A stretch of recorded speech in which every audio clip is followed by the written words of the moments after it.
Montana's news leader. This is the MTN 10 o'clock news. Good evening and thanks for joining us tonight. I'm Russ Riesinger. Marijuana is taking center stage at the Montana legislature this week.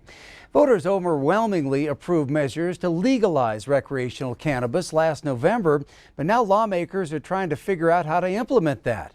And they're holding hearings on a number of bills that would overhaul the state's upcoming recreational marijuana system. MTN's Jonathan Ambarian has more. It was widely expected that the implementation of recreational marijuana sales would be one of the main issues in the second half of the legislative session. And this week, lawmakers started considering several bills that lay out very different plans for that implementation.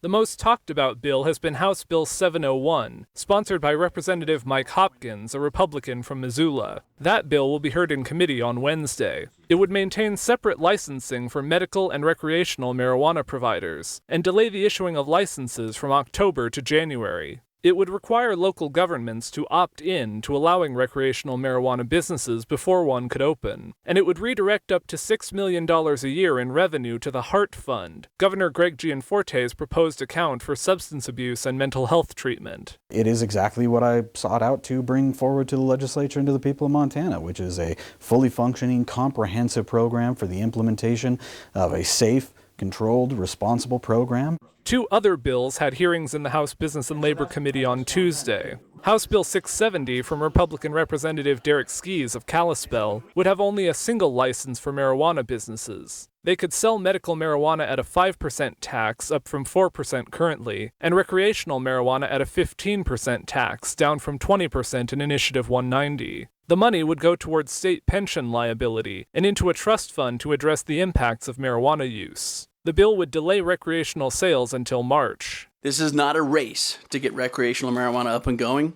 but a timeline for a thoughtful and quality rollout of a major industry that'll have huge impacts on Montana's future. Representative Brad Cheetah, a Republican from Missoula, presented House Bill 707. That bill would turn the recreational program into a three-tiered system, with growers selling to wholesalers and wholesalers selling to dispensaries. It would also require people to get a license to grow marijuana at home, and redirect all recreational marijuana tax revenue to the general fund. If we can utilize the tax at the wholesale level, perhaps we will limit some of the black market activities. Some medical marijuana businesses said Tuesday they saw Skees' bill as the least disruptive, but the advocates behind Initiative 190 said all the bills go against what the voters of Montana wanted. What these representatives and senators are suggesting are radical departures from that implementation. They're rewrites and repeals. That's what they are, and there's no other way to put it. The chair of House Business and Labor says they could begin taking action on the marijuana bills as soon as Thursday, and aspects of multiple bills may end up combined into one. In Helena, Jonathan Ambarian, MTN News. Now, these are not the only marijuana bills up for debate. Billings Representative Bill Mercer has a proposal that would direct all the tax revenue to pension liability. And Senator David Howard wants to put a referendum before voters that would repeal I-190 completely. Well, Republicans in the Montana Senate today endorsed the bill restricting transgender student athletes in Montana, but not before attaching an amendment that could void that law in the future. The Senate advanced House Bill 112 on a 29-21 vote, setting up a final vote Thursday. The bill says that student athletes can play only for the school sports team that aligns with their biological sex, essentially banning transgender athletes in some circumstances. But a majority of senators voted to attach an amendment that says if the U.S. Department of Education alleges the law is discriminatory, it will be voided. Supporters say it will protect women from unfair competition by transgender athletes who were born as men and are competing as women. But opponents say the majority of women athletes don't think such a problem exists and that the bill is more harmful than helpful for women. How in the world would this law be enforced without enormous privacy violations? If a young woman is suspected to be assigned male at birth by their looks, or if they're just performing super well and someone makes an allegation, whose job is it going to be to pull down the young woman's pants and examine her genitalia? All 29 votes for that bill were Republicans. If the measure passes a final vote in the Senate this week, it would return to the House for a final vote on the Senate amendment. On day 2 of the trial of former Minneapolis police officer Derek Chauvin, the jury heard from witnesses to the death of George Floyd. All told emotional stories of how everything they saw profoundly changed their lives. Michael George has details. It was Darnella Frazier who shot the video that went viral, sparking nationwide protests calling for racial justice. The 18-year-old took the stand, not appearing on camera because she was underage last May. It's been nights. I stayed up apologizing and apologizing to George Floyd for not doing more. A high school senior testified about how traumatic it was to witness George Floyd's death. I almost walked away at first because it was a lot to watch, but I knew that it was wrong and I couldn't just walk away even though I couldn't do anything about it. For a second day, the jury also heard from Donald Williams, a mixed martial artist, who says Derek Chauvin had Floyd in a blood choke, purposely constricting his blood flow. His 911 call was played in court. Officer 987 killed a citizen in front of a Chicago store. He just pretty much just killed this guy that wasn't resisting arrest.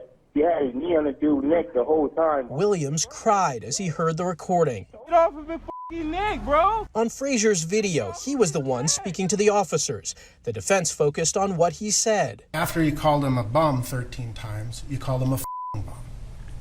That's what you heard? Many here in Minneapolis say it's not easy to watch this trial 10 months after Floyd's death. The pain is definitely still being felt, and I think the starting of the trial has kind of brought those pains back to the surface as well. Prosecutors are expected to next start delving into how Chauvin's hold may have caused Floyd's death. Michael George, CBS News, Minneapolis.